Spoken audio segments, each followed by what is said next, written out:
Ever left a family gathering early just to protect your peace? At the head table under cold hotel chandeliers shaped like upside-down icicles and priced like a used car, my son stood in a rented navy gown that made him look taller and kinder than he had been all year. And when the microphone found his mouth, he smiled with the careful polish of a LinkedIn profile before saying, with a neat little laugh that bounced off the centerpiece roses, that some people had not earned a seat at his table. And I felt every fork in the room pause midair as if the waiters had signaled a drill, and I clapped slowly because the alternative was to let the blood rage take the wheel and drive me straight into a scene that would trail me for years like a bad perfume.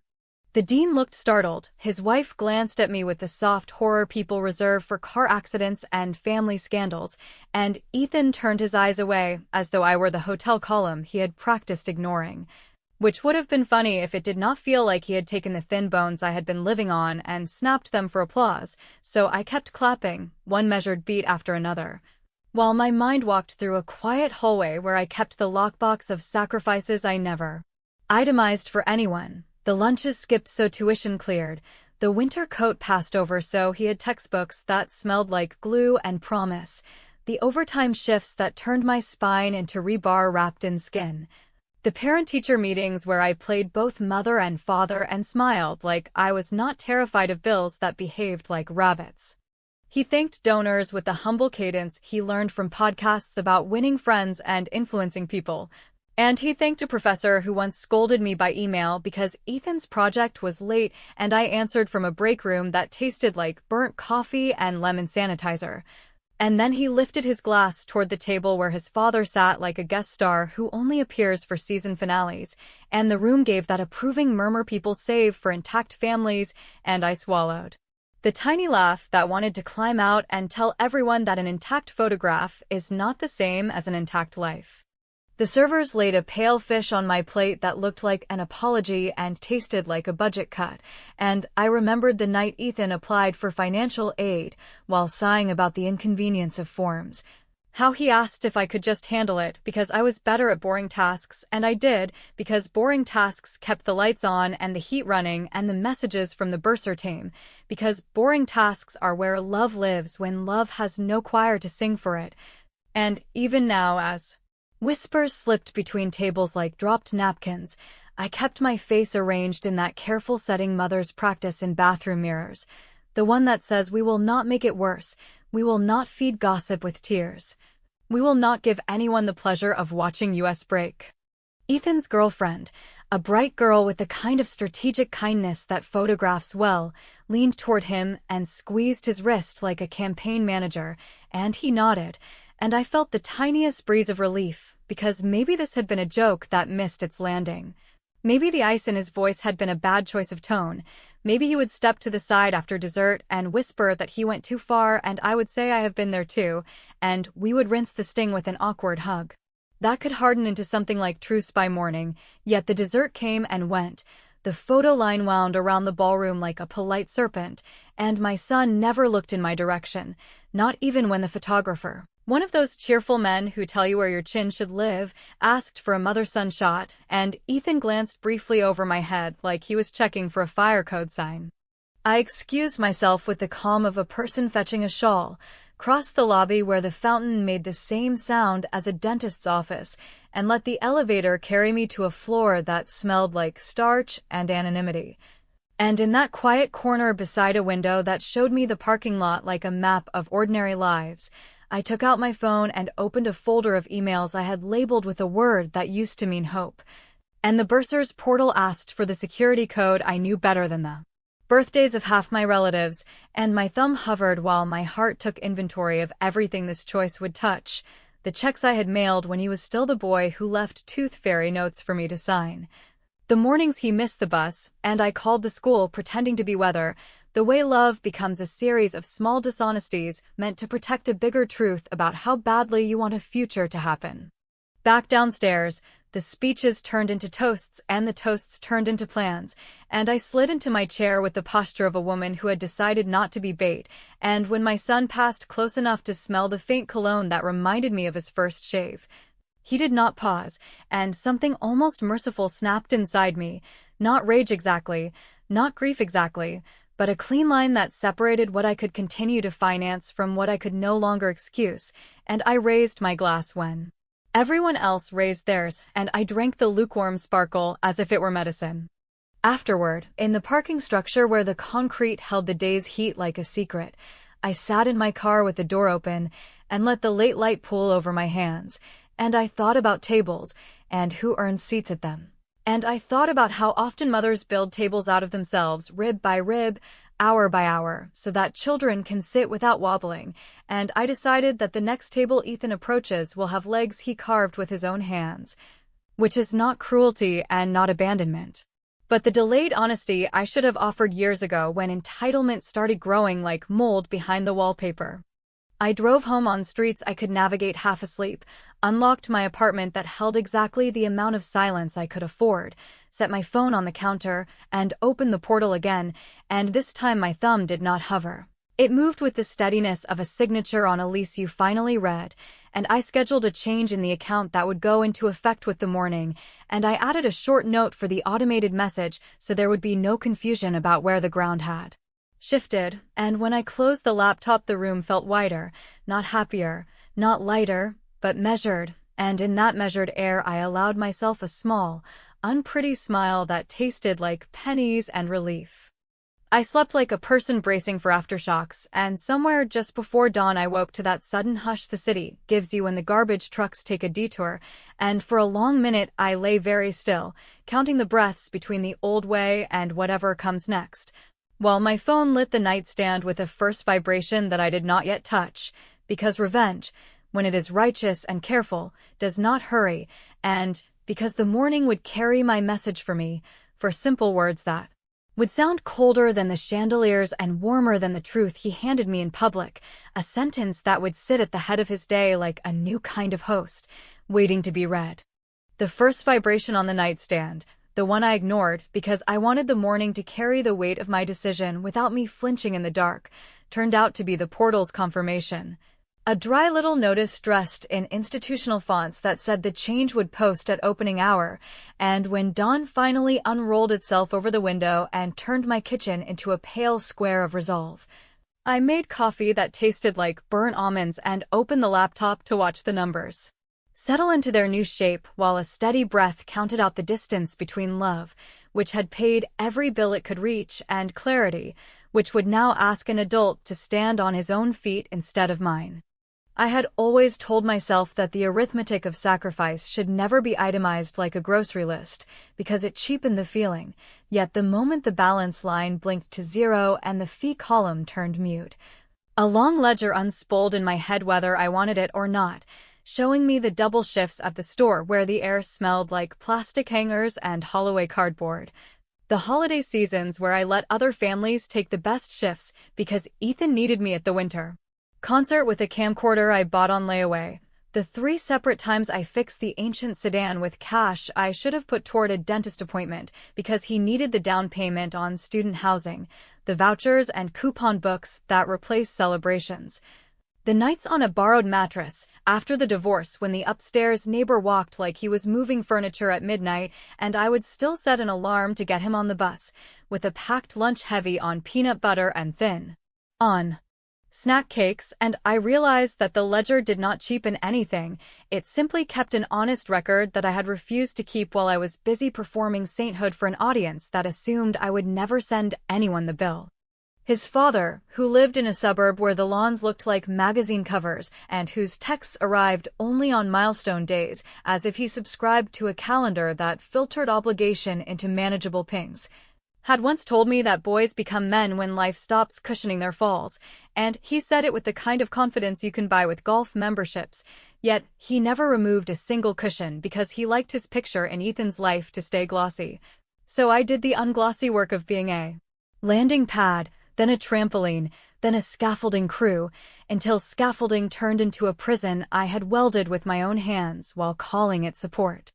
There is a particular smell that rises in a bursar's office when you visit in person, a blend of toner, coffee, and low-grade panic, and even though I handled nearly everything online, I remembered that smell clearly because during his first year, when an unexpected lab fee popped up like a pothole, I had driven across town and waited under fluorescent lights to make sure a hold did not keep him from registering on time, and now, with the click that removed my card from the recurring payment list, I felt that same panic pass through me before it changed shape. No longer fear of a penalty against Ethan, but fear of the verdict against me for finally choosing boundaries over habit. And I let that verdict arrive without an appeal because audiences do not get to vote on a mother's balance sheet, even when the audience is me. I did not stop with the tuition portal because I knew how many tiny, invisible threads still ran from my accounts to his life, and if I only cut one, the rest would keep him suspended in the same web of expectation. So I called the phone carrier and arranged for his line to transfer into his own name at the end of the billing cycle, a polite administrative way of saying that adulthood is not a menu you can order from selectively. Then I logged into the bookstore account and removed my default card from the auto-ship of access codes that universities now sell like oxygen. Then I emailed housing to state, with a calm that read like stationery, that maintenance charges could no longer hit my card without specific, written consent. And finally, I drafted a short note to the financial aid office reminding them that any refunds generated by scholarships should be mailed as checks to the student directly, which would make the money feel heavier in his hands and less like rain that appears from a cloud-marked mom. People who have not done it will tell you that this kind of step is easy, a clean dramatic cut with a bright sting, and then relief. But what actually happens is that memories arrive in unhelpful montages. Like the afternoon he brought me a clay dinosaur with lopsided legs and said it was me because I was strong. Like the first time he tried to shave and plastered toilet paper squares on his face and pretended it did not sting. Like the call from a school counselor who warned me that teenage pride can calcify into adult entitlement if you pave every road too smooth, a call I listened to with tight politeness and then ignored because I was tired and because my love wore a hard hat and carried asphalt. And as I clicked through confirmations, now I could hear that counselor's voice roll back across the years with the gentleness of someone who wanted to save me work I could not imagine giving up. By mid-morning, the automated notice sent itself, the one I had edited into something crisp and spare so there would be no theatrics, and the words I chose, earn your own way, looked sterner in his inbox than they sounded in my head. Yet I let them stand because they were not cruelty. They were a mirror, and mirrors do not apologize when the face that appears is tired or unprepared. Then, because revenge should always come with a lesson that even I can pass in the light of day, I attached a tidy spreadsheet of what I had covered since his enrollment, not as a demand, but as a set of facts an adult might want to keep if he is serious about independence, and I allowed myself a single line of wry mercy at the bottom. Consider this a graduation gift wrapped in reality, because humor softens truth without hiding it, and because I needed to breathe while the world slid into its new alignment. The first response did not arrive from Ethan at all, but from his father, a text punctuated with managerial punctuation that asked what exactly I had done and whether it could wait until after the celebratory weekend. And I read it in the same tone I long ago started assigning to him, the tone that says keep everything pleasant and postpone anything that might require backbone. So I answered with the same precise economy I had used for the office and the carrier, informing him that the accounts now match the public story he seemed to prefer, the one in which our son is a self-made man, which meant he could participate by modeling what self-made actually looks like, and while that message traveled toward his suburb like a registered letter, the portal spat out one more confirmation stamped with the time, a small digital brass plaque on the decision I had already made, and as I closed the laptop, the apartment door settled in its frame, and the building went very quiet in that way old buildings do in late morning, and then, almost theatrically, my phone began to dance on the counter with one long ring from a number I knew by muscle memory, a sound that promised not conversation but negotiation. And I stood very still with my hand hovering above it, letting the bell draw another arc through the air before I decided who I was going to be when I finally answered. The first call arrived with the bright insistence of someone who believes phones are levers, and that if he pulls hard enough the whole structure of a decision will tilt back into the familiar, and I let it ring until the little square of light went dark again. Because while guilt tries to dress itself as urgency, it is, more often than not, only panic sprinting in shoes it borrowed from love. Then the second call followed before the silence could retake the room, and the third arrived while I was rinsing the coffee cup and watching the swirl of brown water go down like a rehearsal for letting go, and by the time the voicemail counter started to climb in a tidy row of dots, I had already decided that I would listen but not respond, that I would take in every syllable of outrage and fear without offering the comfort of a soft landing, because landing has been my industry for too many years and business hours have finally changed. His voice on the first message carried the offended calm of a customer asking to see a manager, a tone he did not learn from me. Asking with careful syllables if there had been some mistake with the account, because a hold had appeared on his portal like a thundercloud that did not match the forecast. Then the second voicemail let the calm slip, and he used the word unfair the way children use it when they are still convinced fairness is a service someone can call, and in the third he reminded me of everything I had promised, though when pressed for details, promises often turn out to be assumptions written in pencil on the inside of someone's skull, and the fourth,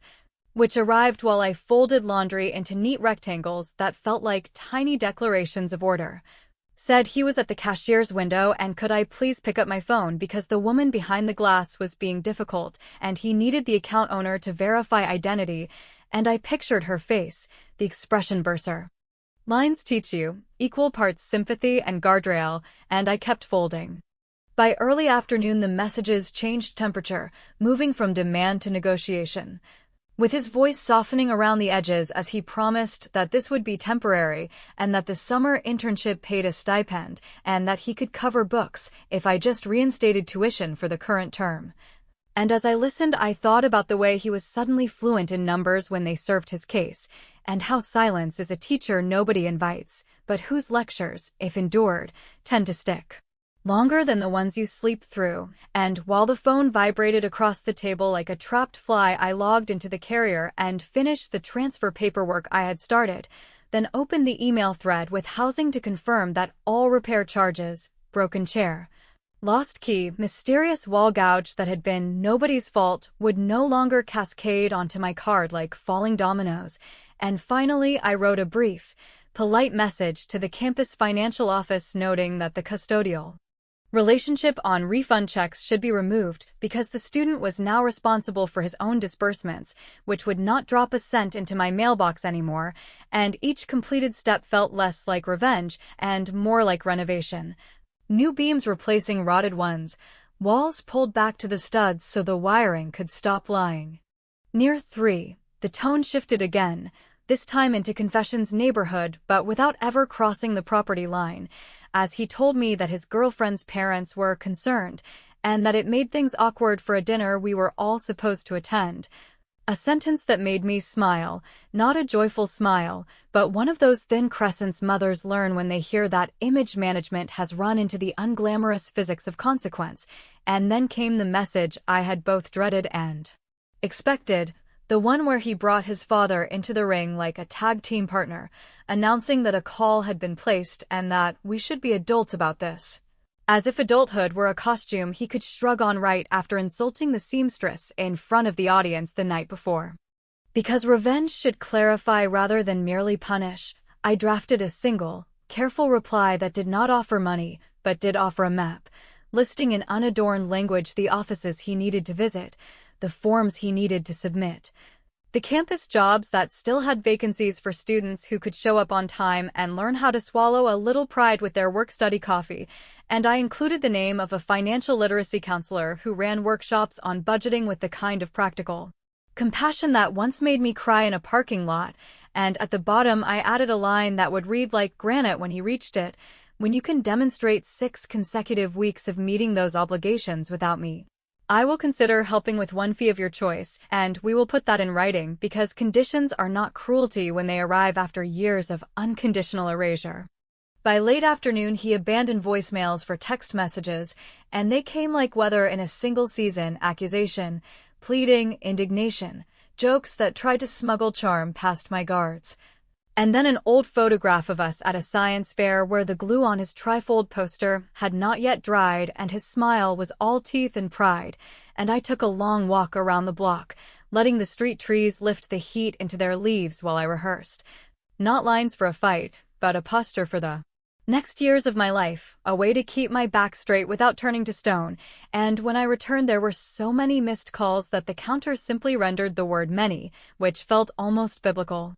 The revenge I allowed myself before sunset was not theatrical and not cruel. It was a practical turn of a wrench on a valve I had left open too long, an email to the landlord of his off-campus summer sublet, technically in my name because he had been a minor when we signed the first lease, informing them that the automatic renewal would not proceed without a contract in the student's own name and proof of independent payment, which would force him to either organize himself by Monday or return the keys. And as I hit send, the phone rang once more and I finally answered, because a lesson is not a wall but a door you can open if the knocking changes, and for a heartbeat there was the sound of a breath trying to reorganize itself into language.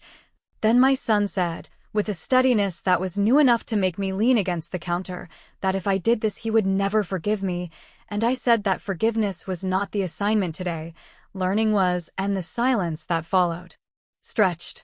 between us like a wire that might carry power or snap without warning, humming as the evening began.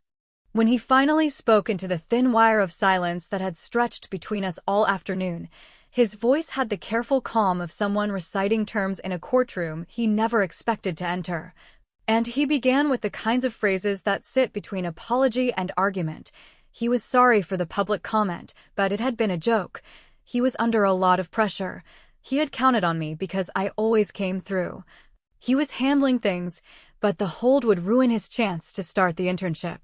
on time, and as he stacked these soft bricks one on top of another, I could hear the architecture of a plea that still expected me to be the mortar. So I said, with a steadiness I had practiced in the mirror of my quiet kitchen, that jokes have edges. Pressure is not a receipt, counting on someone is not the same as counting with someone, and that handling things begins at the cashier's window, not after it, which was not the speech he wanted, but was the only one I knew how to deliver without lying to both of us. He pivoted quickly, the way clever boys do when they have long been rewarded for agility, telling me he had talked to a friend whose aunt in accounting said temporary overrides were possible if a parent called with the right tone. And he offered to draft the script so that all I would need to do was read, and for a brief, disloyal second I saw the toddler who once fed me orange slices with solemn concentration, and I almost reached for the script, yet the next breath brought back the ballroom. The careful applause, the ice-lipped sentence that took my seat away while my name still paid the bill, and the image passed like a tide pulling a toy boat with it, leaving only sand and common sense. So I told him that if a door can be opened by a script, it can be kept open by a schedule, and that schedules are made of alarms he will set and keep without consulting my calendar. By early evening the fallout began to ripple in ways I had predicted, but hoped would not cut quite so sharply, because control is always shallow water until it isn't. And the messages that reached me were not from him, but from the social world built around his glossy future. A polite text from Hannah saying she hoped we could all sit down and clear the air because her parents were nervous about money dramas that could taint the brand of the celebratory weekend. A clipped email from his father that contained 3 mirror-polished sentences about timing, optics, and not making decisions in anger, which I answered with a single line noting that decisions made in softness for 20 years often require 1 hard hour to balance the books, and delivered by the universe with exquisite humor, a mass email from the university's alumni office inviting me to a webinar on sustainable support strategies for student independence, which I read twice and then kept as if it were a postcard from a future version of me with better posture. He tried one more tactic before night fell, the tactical vulnerability of asking about concrete steps, and, because I refused to make boundaries a guessing game, I gave him a list that did not humiliate but did insist. Visit the bursar first thing. Meet the financial counselor whose name I spelled carefully. Apply for emergency aid that requires a work-study commitment. Take the library shift that opens before sunrise because good habits form best in unglamorous light. Draw up a weekly budget and send it to me by Friday with receipts that match. Then keep it for 6 straight weeks and the door to a one-time help with 1 fee will open. not because I am moved by theatrics, but because progress deserves reinforcement. And when he asked whether I believed in him, I said I believed in the person who completes the list. Around 9 the sky paled to the color of old denim, and the building went quiet in that way old buildings do when the gossip has been washed from the stairwell, and I took the ledger I had built for myself, the private one with numbers and dates and notes about my own lapses, and I performed the 4th revenge of this week that was not really revenge so much as correction. I logged into the educational savings plan that had once felt like a private lighthouse, and I changed the beneficiary to my own name for a professional certificate I had put off for years, not to punish him, but to tell the future in a louder voice that my brain still needed feeding, and then, because symbolism is a teacher too, I moved a small portion into a separate bucket labeled Interest on Dignity, a title that made me laugh out loud, low and a little ugly, but clean, and when the confirmation arrived I felt a quiet click inside that I have only felt twice before, once when I left a marriage that had cooled into a museum, and once when I signed the first tuition payment that told me I could carry more than anyone predicted. 10 brought a storm of notifications as friends began to post photos from the banquet, all cap tosses and champagne and captions about grindset and chosen family. And buried among them was a clip taken from the side of the ballroom where my slow clap had sounded like a metronome against his sentence. A clip that no one tagged me in, and yet somehow everyone sent me privately with messages that said everything without saying anything, and I watched it once with the sound off and then closed my phone like a book you do not wish to underline, because the lesson was already written. Just before midnight, after a stretch of quiet long enough to tempt sleep into the doorway, there came a knock that was too polite to be a neighbor and too steady to be a stranger. And when I looked through the peephole I saw my son standing with his shoulders squared and his eyes rimmed in the red that follows a day you cannot charm or outrun, and I opened the door without the dramatic pause we both probably deserved. And he stepped into the narrow hallway light with a breath that seemed to ask permission to exist, and he said my name the way people say water when they finally remember what it is for, and I told him to sit, and as he did so I placed a single folder on the table, printed copies of the list, the spreadsheet, the ledger, the conditions under which I would help once, and then I reached for the envelope I had moved twice that evening without opening, the one from the internship program stamped urgent and addressed to him at my apartment because that was still the billing address on file, an envelope that might contain grace or consequence, and I held it out with a steadiness that felt like a bridge over a river we both had to cross.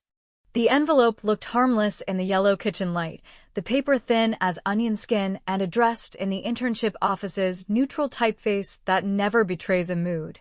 Yet when he slid it with the carefulness of someone defusing a trap and unfolded the single page, the air shifted in that small, but undeniable way a room shifts when truth walks in wearing a badge, because the letter did not cancel anything outright.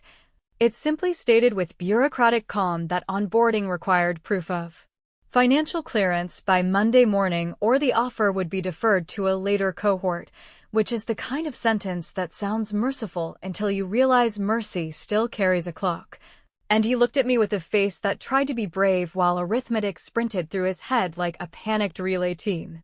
I let the silence teach for a long moment because silence, when you do not drown it with rescue, has a way of cutting a clean doorway through fog, and then I said that deferral is a word you can learn to live with if you absolutely have to. But that adulthood is a better teacher when you choose preparation before panic, and that I had not brought him here to watch him drown in a sentence about Monday. I had brought him here to talk about the part of the story nobody tells at banquets when they polish the microphones and trim the speeches down to bite sizes that flatter everyone's digestion, the part where the person who paid for the table gets to decide who sits there and under what rules the chairs will be pulled.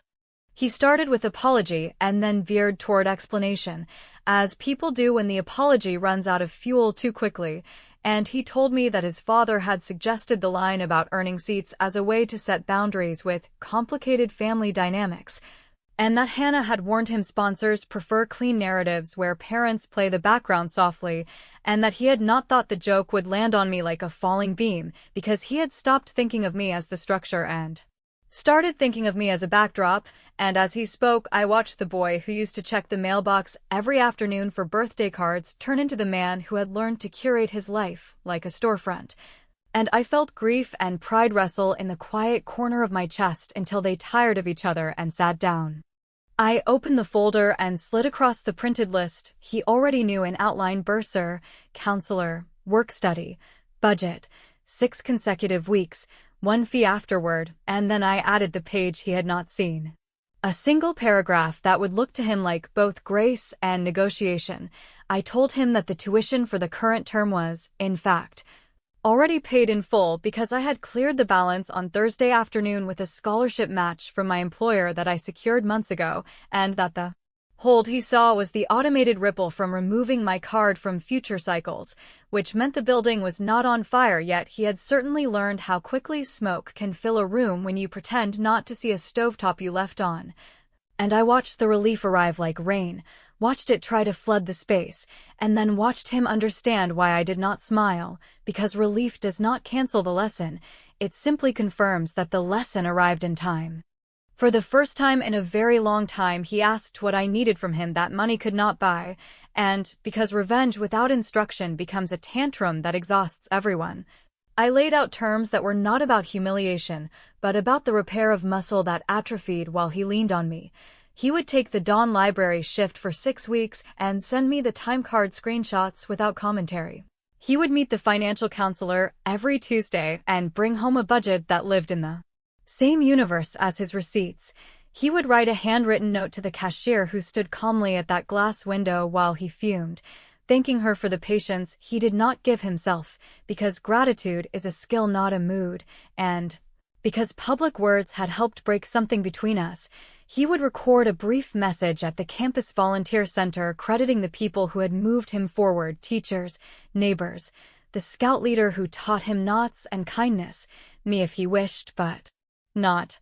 required to run on their tiny newsletter, not as penance, but as practice in telling a story that is not a product. He asked whether Hannah and her parents would see the message, whether it would look like weakness. And I said that if the people evaluating your worth cannot tell the difference between humility and collapse, then you are selling yourself in a marketplace that charges more than it pays, and he nodded in the slow, thoughtful way I had not seen since the science fair with the crooked trifold, and he reached for the pen that had been waiting beside the folder as if it had known he would come, and he signed his name under the terms with a hand that shook once and then learned stillness, and when he finished he did not ask for forgiveness, which saved us both the theater of a scene we were not ready to play. He simply asked whether I would be there on Monday, if the bursar wanted a conversation, and I answered that I would be in the hallway if he needed a witness, not a shield. We drank bad tea that tasted like bureaucracy and cinnamon, and we spoke like two people building a bridge from opposite banks, placing planks and checking the nails and agreeing not to jump until there was wood under both pairs of feet. And when he stood to leave, he hugged me with an awkwardness that was honest, which I will always take over smooth lies. And at the door he said that the line about the table had not been his alone, that it had collected from people who liked him shiny, and I said that the best part of growing up is choosing who gets to polish you and who gets to stand nearby while you tarnish and learn. And he smiled without performing it and walked down the old stairwell that complains at every step. In the days that followed, he sent the screenshots at before sunrise hours, and the budget that still bought too much coffee yet did not hide it, and a copy of the note to the cashier that used the word thank you 3 times without sounding like paste.